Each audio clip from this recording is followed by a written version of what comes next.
Salam hər kəsə. Azərbaycanın nəqliyyatı və xarici ticarət əlaqələrinə baxırıq.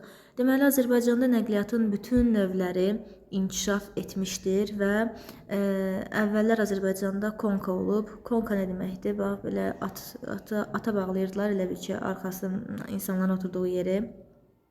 Araba kimi demək olar. Amma burada özelliği o idi ki, xüsusi ona yol salmışlar, yəni.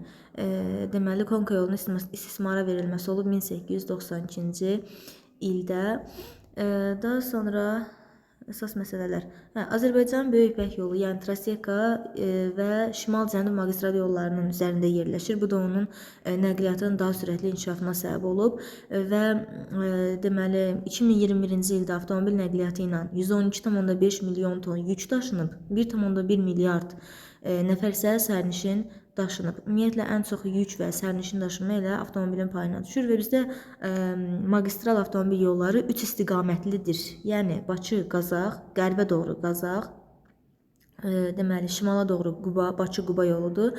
Cənuba doğru isə Bakı-Astara yoludur və deməli avtomobil nəqliyyatının bilirik qapıdan qapıya çatdırılmadır. Sonra deməli məhsuldar qüvvələrin ərazi üzrə səmərli yerləşdirilməsində, iqtisadi rayonların bir-biri ilə və xarici iqtisadi əlaqələrinə qurulmasında avtomobil nəqliyyatının mühüm rolu vardır. Sonra burada görürük Zəfər yolu, 11-ci sinif dərsliyidir bu, nəqliyyat burada gözəl verilib. Zəfər yolu hardadır? Füzulidən Şuşaya gedən avtomobil yoludur. Bu keçir deməli Füzulidən Xocavənd, Xocalı və Şuşa. Deməli Füzuli, Xocavənd, Xocalı, Şuşa bu Zəfər yoludur. Şuşa avtomobil yolu. İkinci Qarabağ müharibəsi bitdikdən sonra çəkilib. Əsas məqsəd burada o idi ki, bu deməli Əhmədbəyli Füzulidən başlanan yol Şuşadakı İsa bulağına qədər gedir. Təcil tikilməsində məqsəd o idi ki, işğaldan azad edilmiş ərazilərin sosial-iqtisadi inkişafını təmin olunsun. Keçirik dəmir yolu nəqliyyatına. Dəmir yolu nəqliyyatında isə doğrudan burada əsas məsələlərdən biri var. Əsas magistral yollarımız dedik Bakı-Qazax, Bakı-Quba və Bakı-Astaradır. Bir dəqiqə. İndi görək yollar əsas hansı rayonlardan keçir. Bakı-Qazax. Bakı-Qazax Abşerondan başlayırıq. Gedirik Hacıqabula. Hacıqabuldan Kürdəmir, Ucar, Yevlax, Goranboy, Şəmkir və Tovuz, Qazax, Ağstafa. Deməli, bu olur Tovuz Ağstafa, bu olur Bakı-Qazax yolu. İqtisadi rayonlar isə gedir Bakı, Abşeron Xızı, Şirvan Səlyan, Mərkəzi Aran, Gəncə Daşkəsən, Qazax Tovuz. Bakı-Quba yolu isə gedir Siyəzən, Şabran, Xaçmazdan. Bu da elə Bakı İqtisadi rayonu, Abşeron Xızı, Quba Xaçmazdan keçir. Bakı-Astara isə Səlyan, Biləsuvar, Cəllabad, Masallı, Lənkəran. Əgər inzibati rayonların yerini xəritədən yaxşı bilirsinizsə, elə o istiqamət üzrə ən hamar, ən düzgün yol hara olar? O istiqamətdə rayonları düzmək lazımdır. Bakı, Abşeron Xızı, Şirvan Səlyan və Lənkəran Astara iqtisadi rayonlarını əhatə edir. Bu bizim magistral yollarımızdır. İndi bunu bir dəqiqə buradan xəritəsindən baxaq. Deməli, dedik Bakı-Quba yolu düzdür. Bakıdan başlayır, Abşeron Xızıdan keçir və Quba Xaçmaz iqtisadi rayonlarındandır. Belə rayon olaraq isə Bakıdan keçir, daha sonra Xızı, Siyəzən, Şabran və Xaçmaz rayonlarından keçir. Sonra dedik Bakı-Qazax yolu var, əsas qərbə gedən yol. Bu da Bakıdan gəlir, Hacıqabul.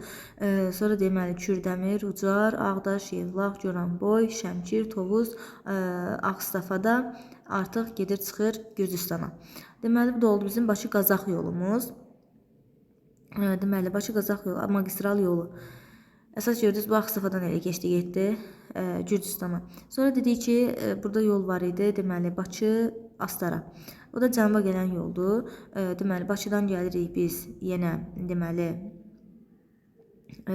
Səlyana, Səlyandan gəlirik Cəllabada, Masallı, Lənkəran, Astara rayonlarından keçirik. Bu onlar bizim əsas magistral yollarımız.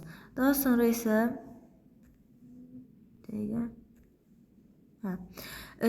bu oldu əsas nəqliyyat yollarımız. İndi isə baxırıq, deməli, daha doğrusu maşın yolu, yəni. İndi isə dəmir yollarına baxaq. Deməli, Bakı-Tbilisi, bu da elə Abşeron, Hacıqabul, Kürdəmir, Ucar, Yevlax, Goranboy, Şəmkir, Tovuz, Ağstafa, Qazax. Beləsinə, elə bayaq getdiyimiz yoldur, Bakı-Qazax yoludur. Eyni şəkildə oradan dəmir yolu da gedir. Daha sonra isə Bakı-Dərbənd yolu. Bu da Siyəzən, Şabran, Xaçmaz. Elə bu da Bakı-Quba yoludur başlayıb. Sonra Ələt-Zulfa yolu. Ələt-Zulfa isə Hacıqabul, Saatlı, İmişli, Füzuli, Cəbrayıl, Zəngilan, Ordubad, Zulfadır. İndi baxarıq ona. Bir dəqiqə. Deməli, Bakıdan Zulfaya getmək üçün yenə gəldik Hacıqabula, sonra Saatlı, İmişli, Beyləqan, Füzuli, Cəbrayıl, üzü bu tərəfə Zəngilan getmiş olduq. Daha sonra Ordubad, Zulfa. Sonra Osmanlı Astara isə bu isə deməli gedir Hacıqabuldan Səlyana, Cəlilabad, Masallı, Lənkəran, Astara. Bu əslində şimal-cənub nəqliyyat dəhlizinin, yəni nəqliyyat dəhlizinin yolunun da bir hissəsidir. Yəni şimaldan cənuba doğru Səlyan, Hacıqabul, Səlyan, Cəlilabad, Masallı, Lənkəran, Astaradır. İqtisadi rayonlarda da buradan baxa bilərsiniz. Sonra keçək deməli bir dəqiqə. Səhifə 135-dədir.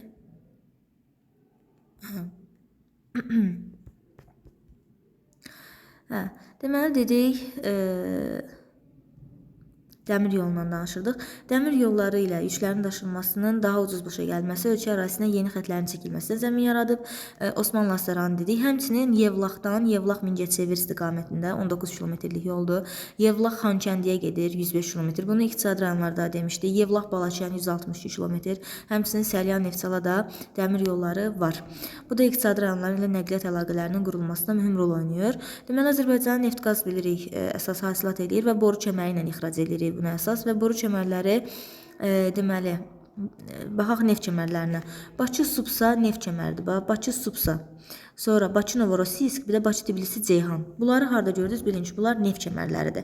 Və Bakı Subsanın, Bakı Novorossiysk'in, ümumiyyətlə bunların deməli nefti Səngəçal terminalından yığılır. Ümumiyyətlə Azərbaycanda o neft əsas gəlir Səngəçal terminalına toplanır. Orada elə bil ki, boru kəmərləri ilə ayrılır da, özü şimala Bakı Novorossiysk gedir, Bakı Subsa özü qərbə belə gedir. İndi Bakı Subsa dedik ki, Səngəçaldan başladı və Abşeron Xızıdan təbii ki başlayır. Sonra keçir Şirvan, Səlyan, Mərkəzi Aran, Gəncə Daşkəsən, Qazax, Tovuz iqtisadi rayonlarından və deməli Bakı Subsa üzü qərbə doğru gedəndir. Qərbə doğru gedir və deməli Abşeron Xızıdan keçir. Daha sonra Mərkəzi Arandan keçir, Gəncə Daşkəsəndən və Qazax, Tovuz iqtisadi rayonlarından dedik ki keçəcək. Abşeron Xızı, Şirvan, Səlyan, Mərkəzi Aran, Gəncə Daşkəsən, Qazax, Tovuz iqtisadi rayonları ərazisindən keçir və Gürcüstanın Qaradəniz sahillərində Subsa terminalına dək gedir Poti şəhəri yaxınlığında. Bu Potini yadda saxlayın, testdə görəcəksiniz. Deməli Bakı Tbilisi Subsa dedik. Bu Subsa, daha doğrusu Bakı Subsa ilə Azərbaycandan keçdi Gürcüstana, deməli Gürcüstanda elə Qaradəniz sahilində Subsa Poti şəhəri yaxınlığında. Daha sonra Bakı Novorossiysk. Bakı Novorossiysk isə üzü yuxarı, yəni Rusiyaya gedəndir və bu başlayır deməli Səngəçal terminalından bu da başlayır və Abşeron Xızı, Quba Xaçmaz iqtisadi rayonları ərazisindən keçir və bu da elə Rusiyanın Bakı Novorossiysk Qaradəniz sahilində yerləşən limanıdır. Qaradəniz sahilinə gedir. Bakı Tbilisi Ceyhan isə yenə bu da keçir Azərbaycan, Gürcüstan və Türkiyədən gedir Ceyhan limanına qədər Aralıq dənizinə gedir və 2006-cı ildə istifadəyə verilib. Sonra bunlar oldu əsas neftlər. İndi keçirik qaz yatağına. Bakı Tbilisi Ərzurum, Tanap, Tap var. Onlar hamısı qaz kəmərləridir. Bakı Tbilisi Ərzurum nədir? Bu elə Bakıdan başlayır. Keçir deməli Tbilisi, yəni Gürcüstan. Ondan sonra Ərzurum, Türkiyəyə gedir Ərzuruma. Sonra Azərbaycan və Gürcüstan arasında keçməklə Türkiyənin Ərzurum şəhərinə qədər uzanan bu boru kəməri, qaz kəməri Türkiyənin BOTAŞ şirkətinin boru kəmərinə qoşulur. Türkiyə ilə bağlanmış müqaviləyə əsasən Türkiyə 15 il müddətinə Azərbaycandan 91 milyard kubmetr qaz alacaqdır və 2007-ci ildə isə Ankaradan Komotiniyə, yəni Yunanistana çəkilən boru xətti Türkiyə ilə Yunanistan arasında qaz kəmərlərini birləşdirdikdən sonra artıq Azərbaycan qazının da Türkiyəyə yanaşı Yunanistan və digər Avropa ölkələrinə ixracına imkan yaratdı. Bilirik ki, Tanap elə bu Ərzurumla bərabər, yəni Bakı Tbilisi Ərzurumun elə bir yanına çəkilmiş bir boru kəməridir. Yəni Tanapı yadda saxlayın ki, Türkiyə ərazisində qurtarır. Amma Tap isə Trans Anadolu elə bir Tapdır. Trans Adriatik, daha doğrusu Tanap Türkiyə ərazisinə gedən qaz kəməridir və deməli bu Trans Anadoludur. Tap isə gedir deməli Yunanistan, İtaliya, ümumiyyətlə Avropaya çıxan əsas bizim qaz kəmərimizdir. Daha sonra deməli boru kəməri ilə danışılır haqqında.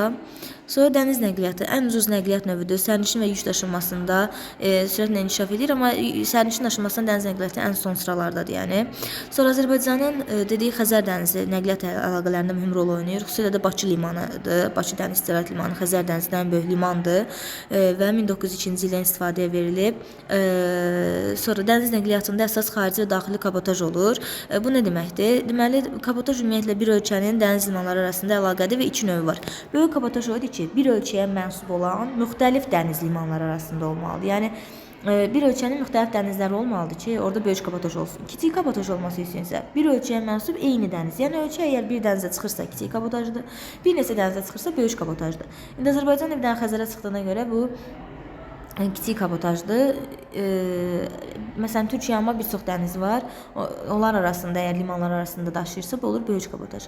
Xəzər dənizindən biz necə dünya okeanına çıxa bilərik? Əvvəlcə Xəzər dənizindən deməli, Xəzər dənizi, Volqa çayı. Volqa çayından, Volqa çayından Volqa Don kanalı ilə keçirik Don çayına. Don çayı Azova tökülür. Gedib çıxdıq Azova. Azovdan Kers boğazına keçirik Qara dənizə. Qara dənizdən deməli Bosfor boğazı ilə keçirik Mərmərə dənizinə, Dardanel boğazı ilə keçirik Egey dənizinə və Aralıq dənizindəyik. Oradan yəni Atlantik okeanına çıxa bilərik. Hətta Aralıq dənizindən Süveyş kanalı ilə Qırmızı dənizə keçib, oradan Babılməndəb boğazı, Ədən körfəzi Hind okeanına gəlib çıxa bilərik. Bir də biz Şimal Buzlu okeanına çıxırıq. Bu deməli Volqa çayı ilə gedirik. Burada Rыбинsk su anbarı var. Ora çatırıq. Oradan deməli deməli Rыбинsk su anbarına çatırıq. Orada Volqa deməli Balt kanalı ilə keçirik Onega gölünə. Onega gölündən Belamor kanalı ilə Ağ dənizə, yəni Şimal Buzlu okeanına çıxa bilərik. Ya da ki Onega gölündən deməli Rыбинskdən keçirik Volqa Balt kanalı ilə Onega gölünə. Onega gölündən Ladoqa gölünə Sivir çayı axır. Sivir çayı ilə keçirik. Ladoqadan da Neva çayı ilə keçirik Fin körfəzinə. Oradan da Baltik dənizi deməli Katega, Skagerrak boğazları və ya da Kil kanalı ilə keçirib gedirik Şimal dənizinə. Bu olur deməli Azərbaycanın Dünya okeanına çıxışı. Sonra deməli dedik ki, dəniz limanı Xəzər hissəsində sahəsinə dərinliyə görə ən əlverişli buxtadır və hansı istiqamətlərə gedirik biz? Deməli Bakı, Azərbaycandan deməli Bakı Türkmənbaşı ilə Bakı Bektaş Türkmənistana gedə bilərik. Bakı Türkmənbaşı, Bakı Bektaş. Sonra Qazaxıstana gedirik Bakı Aktau ilə. Rusiyaya gedirik Bakı Əştərxanla. İrana gəlirik Bakı Əncəli ilə. Bunlar bizim əsas dəniz limanları arasında olan yolumuzdur. Və deməli dedik ən böyük hava limanı Azərbaycanda təbii ki Heydər Əliyev adına olan beynəlxalq hava limanıdır. Və bundan başqa bizim kiçik hava limanlarımız var. Məsələn, Naxçıvanda, Gəncədə, Zaqatalada, Qəbələ, Yevlax, Zabrat, Füzuli, Zəngilan kiçik hava nəqliyyat yollarımız var. Ümumiyyətlə nəqliyyat qovşağı Azərbaycan əsas nəqliyyat qovşağı deməli Yevlax, Gəncə və Bakı, Yevlax, Gəncə, Şirvan şəhərləridir. Ümumiyyətlə fikir verirsə əksəriyyətlə ilə Şirvan Səlyandan iqtisadi rayonundan keçirsən, yəni qərbə doğru gedəsən oradan keçməlisən. Sonra ticarət balansı nədir? Bir ölkənin satdığı və aldığı məhsulların belə də pulun fərqidir. Xarici ticarət əlaqələri aparılan zaman digər ölkələrlə ixrac, idxal arasındakı münasibətlər əsas götürülür və bu ticarət balansı adlanır. Əgər ticarət balansının saldosu, yəni fərqi müsbət və ya da mənfi ola bilər.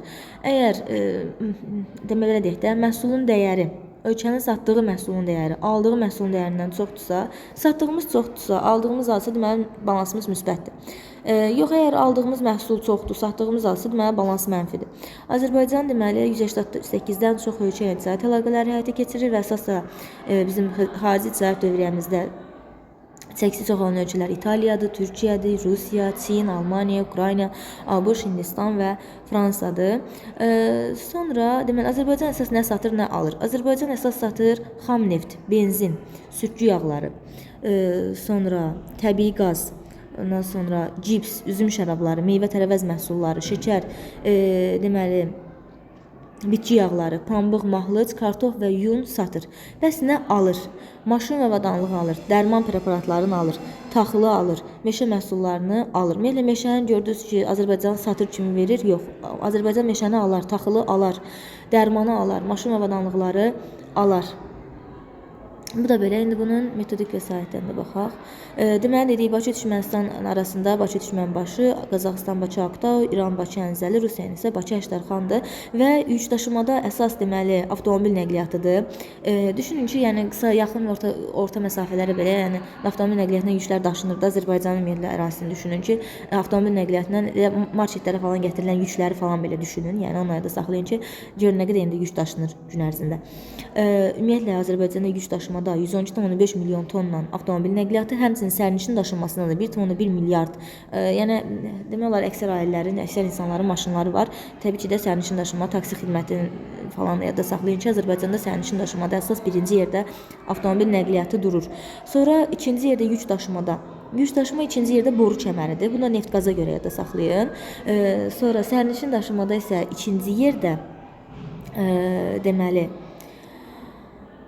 sərnişin daşınmasında deməli dediyi əsas birinci yerdə oldu avtomobil nəqliyyatı, həmçinin deməli hava nəqliyyatı, sonra dəmir yolu nəqliyyatı, əsas bunlardır. Deməli sərnişin daşınmasında əsas birinci yerdə durur deməli avtomobil nəqliyyatı. Daha sonra yük daşımada dedik avtomobil birinci yerdədir. Avtomobildən sonra boru kəməridir. Boru kəmərindən sonra dəmir yolu və dəniz nəqliyyatı, ən az yük daşınır hava nəqliyyatı ilə. İndi baxaq, yük daşımada çoxdan aza doğru gəlirik. Yük daşıma ən çox dediyi avtomobildədir, sonra boru kəməri, sonra dəmir yolu, sonra dəniz nəqliyyatı, sonra hava nəqliyyatıdır. Sərnişin daşıma isə birinci yerdə avtomobildir, sonra dəmir yolu nəqliyyatıdır. Bu nə ilə də saxlayın? Dəmir yolu indi qatarla, metro ilə hər gün milyonlarla insan yol gedir. Deməli birinci yerdə avtomobildir, sərnişində ikinci yerdə dəmir yoludur, sonra hava nəqliyyatıdır, ən sonda isə dəniz nəqliyyatıdır. Burada biraz dayandım, çünki dəniz nəqliyyatının burada sərnişin daşımada 18,5 milyon, digərlərindən çox verib. Yəqin ki, yəni düzgün deyil, yəni bəlkə də 1000 olaraq vermək istəyib bunu. Çünki milyon olmaz. Dəniz nəqliyyatından sərnişin dünyada belə az daşınır, yəni. Deməli, sərnişin daşımada birinci dediyi avtomobil nəqliyyatıdır. Ondan sonra sıralamaya baxaq burada. Avtomobil nəqliyyatı, sonra dəmir yol nəqliyyatıdır, daha sonra hava nəqliyyatı, sonra isə dəniz yoludur. Bu qədər.